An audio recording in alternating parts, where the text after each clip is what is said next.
नमस्कार दोस्तों, मैं विनय दुबे मुंबई से फ़िलहाल लाइव हूँ भारत की राजधानी दिल्ली से।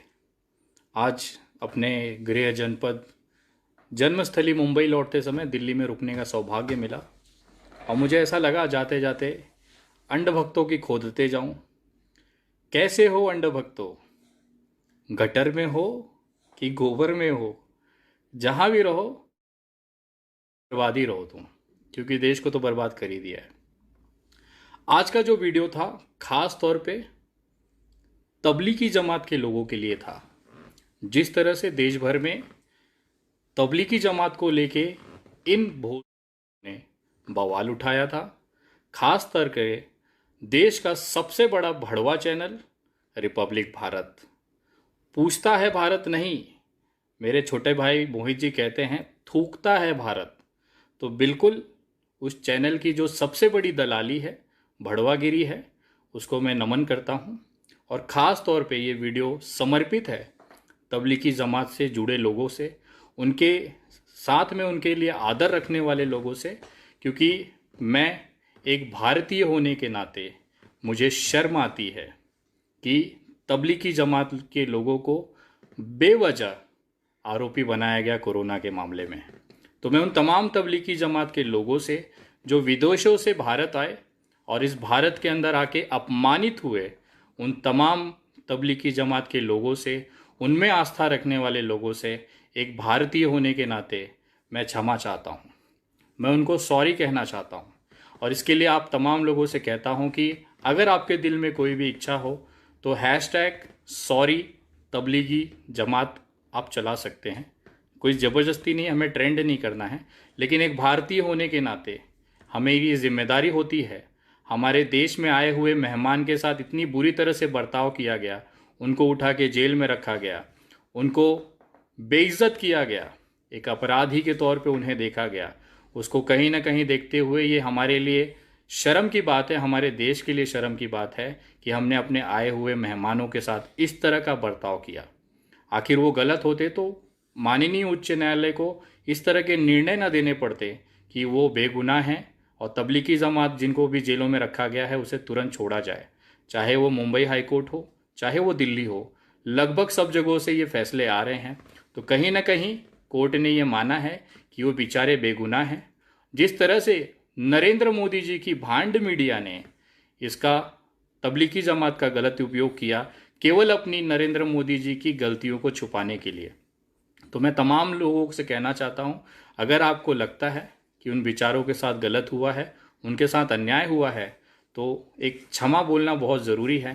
क्योंकि अगर हम सॉरी बोलते हैं उससे हम छोटे नहीं हो जाएंगे। हमने अपने मेहमानों के साथ बहुत ही दरिंदगी पूर्वक इन भोसड़ी वालों की वजह से उनको अपमानित होना पड़ा। तो कहीं ना कहीं मैं क्षमा चाहता हूँ उन तबलीगी जमात वालों से। आज दिल्ली में हूँ, मेरे साथ मेरे 2 बड़े भाई हैं। एक जाफराबाद के सबसे बड़े दंगाई हैं जिसने नरेंद्र मोदी जी की शहनाई बजाई है। आज वो मेरे छोटे भाई मोहित भाई हैं, अब यहाँ बैठे हुए हैं, मैं आप लोगों से रूबरू कराता हूँ। सबसे पहले तो मैं कहना चाहूंगा कि #सॉरी तबलीगी जमात, जिस तरीके से भारत देश की नीति रही है वसुदेव कुटुंबकम अतिथि देवो भव, इस नीति को जो अपमानित किया गया है नरेंद्र मोदी और उस सरकार के राज में, देश के 70 साल के इतिहास में पहली बार हमारे देश के अंदर आए मेहमानों के साथ इस तरीके का व्यवहार किया गया है जो भारत देश की गरिमा को, भारत देश के स्वाभिमान को ठेस पहुंचाता है और भारत देश की आन बान शान को, भारत देश की संस्कृति को बहुत ज्यादा ठेस पहुंचाता है। और मैं आपको बता दूं कि इतना बरेली के बाजार में झुमका नहीं गिरा जितना इस देश की मीडिया का स्तर गिर चुका है। वाह वाह। ये ऐसे लोग हैं जो भैया बात करते हैं, अर्नब गोस्वामी जैसे लोग आप देख लीजिए भैया, इनको तो शर्म आती है, अपने आप को पत्रकार कहते हुए इन्हें शर्म नहीं आती। इतनी गुलामी करते हैं, इतनी गुलामी करते हैं कि अगर मोदी जी कह देना एक बार कि ये गोबर नहीं ये च्यवनप्राश है, तो ये अपने दिमाग से नहीं सोचेंगे, उसे च्यवनप्राश समझ के खा जाएंगे। 1 मिनट नहीं लगाते इन मामलों में। पूरे देश के अंदर जो हमारे देश की स्थिति को जो इन्होंने शर्मसार कराए, तो सबसे पहले जिस तरीके से विनय भाई ने बोला कि #सॉरी तबलीगी जमात, तो भाई हम लोग दिल से सॉरी बोलते हैं। हम लोग शर्मिंदा हैं इस बात के लिए कि एक विदेश से आया नागरिक जो हमारे देश के अंदर आता है, अपने अमन चैन शांति भाईचारे की कामना करने के लिए जमात में आता है और यहाँ आता है और इस तरीके से कैद हो जाता है कोर्ट के माध्यम से, न्यायपालिका के माध्यम से, तो बहुत हम शर्मसार हैं, हम दिल से शर्मिंदा हैं और हम अपनी गलती की माफी मांगते हैं। हम इन अंधभक्तों से तो कहेंगे नहीं, जिनमें मोटी बुद्धि के लोग हैं, इनमें इतनी चर्बी घुसी हुई है कि ये लोग कहते हैं कि भैया मैं नोट नहीं लूंगा क्योंकि नोट पे थूक लगाने से कोरोना फैल जाता है, इसलिए मैं नोट नहीं लूंगा। इन जैसे महानुभावों का तो क्या कहना, तो भैया ये तो सॉरी बोलेंगे नहीं।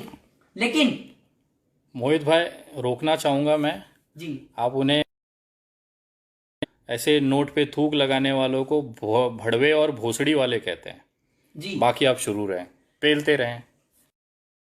के लिए ये लातों के भूत हैं, इन्हें प्यार से भाषा कर रहे, तो सोच लीजिए आप उनके लिए किस तरीके की लैंग्वेज का प्रयोग किया जाना चाहिए। मेरा मानना है कि अब देश के अंदर इन जैसे लोगों के लिए अगर कोई प्यार से शब्दों का इस्तेमाल करता है ना, तो वो इनकी नजर में सबसे बड़ा पागल है, सबसे बड़ा चूतिया है, जो इनके लिए प्यार से शब्दों का इस्तेमाल कर रहा है। भड़वा भड़वा। विनय भाई, मैं आपको एक बात बता दूं कि भैया ये हमारे देश की आन बान शान और स्वाभिमान और गौरव की बात है कि लोग हमारे देश के अंदर आते हैं घूमने फिरने के लिए, हमारे देश की चीजों को, हमारे देश की धरोहर को देखने के लिए, लेकिन ये तो लगातार हर एक चीज को नीलाम कर देते हैं। विनय भाई, आपको भी पता होगी, और दिल्ली के अंदर हम तो जो मेन राजधानी में रहते हैं, तो आपको भी इस बात के लिए पता है कि कितने लोगों को यहाँ जमातियों के तौर पे परेशान किया गया था, उन्हें मारा पीटा गया था। बॉस, कभी ये मॉब लिंचिंग का कॉन्सेप्ट तैयार करते हैं, कभी ये हिंदू मुस्लिम के नाम पे। एज अ लॉ स्टूडेंट मेरी न्यायपालिका से अपील है, जिस तरीके से जमातियों को छोड़ा गया है बहुत अच्छी बात है, इसके लिए मैं न्यायपालिका का सम्मान करता हूं, लेकिन एक मुकदमा इन अर्नब गोस्वामी जैसे पत्रकारों के खिलाफ जो लगातार सोशल मीडिया पे ट्रेंड करते रहे, तबलीगी जमात से फैल रहा है कोरोना, आखिर कब उठाएगी इस पे एक्शन पुलिस? ये लगातार इस तरीके का ट्रेंड चला रहे थे। और मैं आपको बता दूं कि लोगों के अंदर मतभेद होना कि वही वोटिंग को लेकर आगे पीछे हो तो वो चलता है, लेकिन अगर मनभेद हो जाए तो बहुत स्थिति खराब हो जाती है। और इस मनभेद का नतीजा देश की राजधानी दिल्ली भुगत चुकी है। देश की राजधानी में भी कुछ समय पहले दंगे हुए थे और उस दंगे के जिम्मेदार भी इन भारतीय जनता पार्टी के, इन भारतीय जुमले पार्टी के नेता थे। भारतीय जनता पार्टी के अंदर एक ट्रेंड जारी है कि जो ज्यादा बड़े दंगे कराएगा, जो पब्लिक को ज्यादा गधा बनाएगा, वैसे गधे खुद हैं, पब्लिक को गधा बनाते हैं, कोई ज्यादा बड़ी बात नहीं है, ये ऐसे लोग हैं। और अभी हम लोग एक ट्रेंड जारी कर रहे हैं देश के अंदर, मैं आपको बता दूं कि भैया मैं अभी एक मुहिम चलाने वाला हूं कि जितने भी इनके बीमार साथी थे, इनको एक एक बोतल गौमूत्र भिजवा दूंगा। भैया गौमूत्र आप पी के दिखाइए पब्लिक के सामने, अगर आप पी लेंगे, इनको ये नहीं पता कि गौमूत्र अगर मार्केट में मेडिकल स्टोर में बिकता है तो उसके अंदर क्या क्या केमिकल मिलाए जाते हैं। आप डायरेक्ट पी के दिखाइए गौमूत्र, है कीचड़ में लेट रहे हैं आप कभी। तो मेरी बस अंत में लोगों से यही कहना चाहूंगा कि जिस तरीके से ये तबलीगी जमात को लेकर एक विशेष समुदाय को, जाति को टारगेट किया है, जिस तरीके से बेंगलोर में हिंसा हुई, तो इनके खिलाफ कड़ी से कड़ी कार्रवाई की जानी चाहिए। और कहना चाहूंगा कि एक बार फिर लास्ट में #सॉरी तबलीगी जमात, हम शर्मिंदा हैं आप लोगों के लिए और हम दिल से आपसे क्षमा मांगते हैं। जय हिंद, जय भारत, जय संविधान। तो हम बुलाना चाहूँगा अंधभक्तों को खोदने के लिए हमारे बड़े भाई और हम सब के मार्गदर्शक, जो अंधभक्तों का तबीयत से लेते हैं और उनको अपना आशीर्वाद देते हैं। मैं इनवाइट करना चाहूँगा हमारे बड़े भाई श्री पंकज श्रीवास्तव जी। सबसे पहले मैं भारत के उन प्रबुद्ध नागरिकों का शुक्रिया अदा करता हूं जो गोरे अंग्रेजों की नाजायज औलादों की सरकारों ने और नाजायज औलादों के भरवा दल्लों ने देश में अमन भाईचारा समाप्त करने के लिए 17% मुसलमानों को टारगेट बनाने के लिए देश में जिस तरीके से मुहिम छुपा रखा था, गधा तो गधा ही रहा, चाहे उस पर अरबों रुपए फूंक दिए गए, देश को बर्बाद कर दिया गया। इनको बताना होगा ये सावरकर की औलादों को, गोरे अंग्रेज की नाजायज औलादों को, काले अंग्रेजों को, कि तबलीगी जमात के बहाने जिस तरीके से जब कोरोना का मामला 7 नवंबर को चाइना में पहली बार मालूम हुआ और 30 जनवरी को हिंदुस्तान में मालूम हुआ, तो क्यों भारत सरकार छुपाती रही? देश को गर्त में ढकेलने का नरेंद्र मोदी की सरकार ने काम किया, जो सैकड़ों सालों से तबलीगी जमात का जमावरा निजामुद्दीन पुलिस स्टेशन के बगल में लगता रहा। तारीपार गृह मंत्री की मंत्रालय, तमाम सीबीआई, आईबी जैसी संस्थाएं, दिल्ली पुलिस के लोग, होम सेक्रेटरी, होम मिनिस्टर सारे जवाबदेह थे। वो उन्होंने अपनी विफलताओं को छुपाने के लिए क्या कर रहा था? नागरिक उड्डयन मंत्रालय जब बाहर के देशों से जो हमारे अतिथि आ रहे थे, जो भारत को अतिथि देवो भव के भारत के रूप में जाना जाता है, जो भारत विश्व वसुधैव कुटुंबकम के नाम से जाना जाता है, इस गोरे अंग्रेजों की नाजायज औलादों ने भारत को छवि को धूमिल करने का कुत्सित प्रयास किया था, जिसको देश की जनता ने लात मार के भगाया। मैं फिर से कहना चाहता हूं, मैं तबलीगी जमात के लोगों को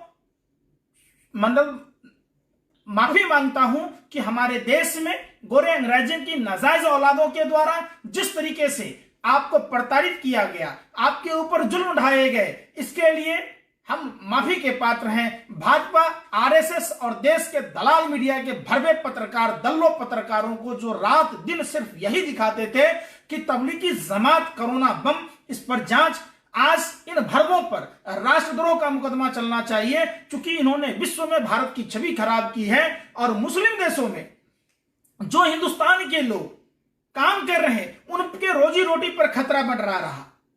आज ये एक बहुत बड़ा फैसला 57 देशों के जो मुस्लिम देशों के संगठन थे, उन भारतीयों पर जो भारत की छवि को देखते हुए कार्रवाई करने का प्रयास किया, हम उन सब से कहना चाह रहे, ये सब भारतीय मीडिया, भाजपा, आरएसएस के द्वारा प्रायोजित जिस तरीके से, अब देखिए कि किस तरीके से नफरत की बात कर रही थी। करबला की लड़ाई मुसलमानों के बीच में, हिंदू मुसलमानों के बीच में नहीं थी।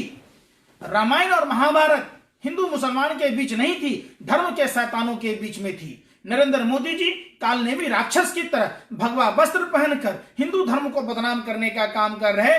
देश के सभी जाति, सभी भाषा, सभी प्रांत के लोगों से इन निकम्मे निकारों लोगों पर बिल्कुल भरोसा नहीं करने की जरूरत है। हम सब हिंदू, मुस्लिम, सिख, ईसाई आपस में भाई भाई एक होकर रहें, मजबूत अपने देश को करें। फिर इसी बात के साथ कहते हैं कि जब इनको कोरोना महामारी में इलाज मैक्सिमम अस्पताल बनाने चाहिए, सैनिटाइजर की व्यवस्था करनी चाहिए, तब ये अपने रिश्तेदार, अपने फूफा ट्रंप की गुलामी करने में लगे थे, ट्रंप की बाराती के स्वागत में लगे थे, और ट्रंप की गुलामी और व्यापम घोटाला वाले आटा चोर कंस मामा की सरकार बनाने में लगे थे। ट्रंप की गुलामी 22 विधायकों की नीलामी ने पूरे देश का भट्ठा बिठा दिया। प्रधानमंत्री जी, अब मेहरबानी करके बता दीजिए, अब तो 32,000 के पार हो गया, क्या पेट बचाओ? शर्म करो मोदी जी, डूब मरो। आप मोर को खाना खिला रहे, आप इंसान को नहीं पूछ रहे, कम से कम शर्म तो किए होते। हमें शर्म आ रहा है कि आप जैसे निकम्मा, निठल्ला, निर्लज, बेशर्म प्रधानमंत्री हिंदुस्तान का है। हमारा प्रधानमंत्री इतना घटिया स्तर का प्रधानमंत्री है जो घर तो बर्बाद किया ही किया, पूरे भारत को बर्बाद कर दिया। शर्म आती है नरेंद्र मोदी जी, अगर आपको भी थोड़ी सी शर्म आती होगी तो चुल्लू भर पानी में डूब मरते, कम से कम देश बच जाता। प्रधानमंत्री जी, इतना निर्लज प्रधानमंत्री हमने आज तक नहीं देखी। धन्यवाद पंकज भाई, इतने खूबसूरत शब्दों में अंध भक्तों को खोने के लिए। अभी ये कुछ दिन पहले खुश हो रहे थे कि शाहीन बाग से कुछ लोग जुड़ के उनके पास चले आए, उनके उसमें ज्वाइंट हो गए, भाजपा में उन्होंने शामिल हो गया। तो मैं बोलना चाहता हूँ कि जब वो शाहीन बाग में थे तो गोली मारो सालों को कहा जाता था, अब वो जब भाजपा में आ गए हैं तो माला पहनाओ जीजाओं को कहा जा रहा है। हद है। जी जी जी, देखिए, ये भाजपा आरएसएस के द्वारा वहां कहते थे इनके कि गोली मारो सालों को, आज क्या उनको जीजा कहेंगे? जो कुछ महीने जिस बहनों को, जिस अम्मा को वो लोग बेस्या कह रहे थे, आज क्या अपनी बहन कहोगे? अंधभक्तों, शर्म करो भाजपा के दलालों। अब क्या आपकी दीदी हो गई वो? कल तक जिसको आप बेस्या कह रहे थे, 500 रुपए में, 500 रुपए में बिरयानी खाने, तुम्हें बिरयानी का इतना शौक है, हरामखोरो, पाकिस्तान तक पहुंचते हो बिरयानी खाने साल ओढ़ने। शर्म करो, देश में नफरत की राजनीति बंद करो। देश आपका बिल्कुल विरोध करता है। आप जाति धर्म में उलझाकर देश के बेच रहे हो। ईस्ट इंडिया पार्ट 2 की सरकार का विरोध करें, हम सभी भारतवासी का कर्तव्य है। ये इतने पहले जाएंगे अंधभक्त कि इनको झेलना मुश्किल हो जाएगा। और जो भाई अंत में कहना चाहूंगा है कि मोदी जी अच्छा काम कर रहे हैं, तो भैया भगवान से विनती है, हम तो वैसे भी ब्राह्मण हैं, हमारी भगवान से विनती है कि इन अंधभक्तों को मोदी जैसा जीजा दे, ताकि इन्हें पता चले कि इस देश के अंदर बहन बेटियों को जब छोड़ा जाता है सड़कों पर तो कैसे होता है और कैसे पता चलती है, तब इन लोगों को महसूस होगा। तो भैया जो लोग कह रहे हैं उनको मिलना चाहिए अंधभक्तों जैसा जीजा, तभी होगा इनके मुंह पे कड़ा तमाचा और जवाब। सही कह रहे हो मोहित भाई, इस देश को वाकई में अब मोदी जी ही बचा सकते हैं। और मैं आप तमाम लोगों से कहना चाहता हूं, आपको बुरा लगेगा खास तौर पे देश के भारतीय नागरिकों को, कि मैं आज पहली बार मोदी जी की तारीफ कर रहा हूं। वाकई में मोदी जी इस देश को बचा सकते हैं अपना इस्तीफा देके, तो तुरंत दिलवाएं और इस देश को बचाएं। #सॉरी तबलीगी जमात के साथ मैं अपने बड़े भाइयों के बीच में था। फिलहाल मुंबई की यात्रा पर हूं, अगले कुछ घंटों में मुंबई के लिए निकल रहा हूं। आप तमाम लोगों से कहना चाहूँगा, जहाँ भी ये पिछवाड़े कमल का फूल लिए लोग मिले, पेलते रहो तबीयत से। विनय दुबे अगले कुछ दिनों में खाली हो चुका है, अब तबीयत से तुम्हारी लेगा, जैसे मैं लेते आया हूँ तेल लगा के। जय हिंद, जय महाराष्ट्र।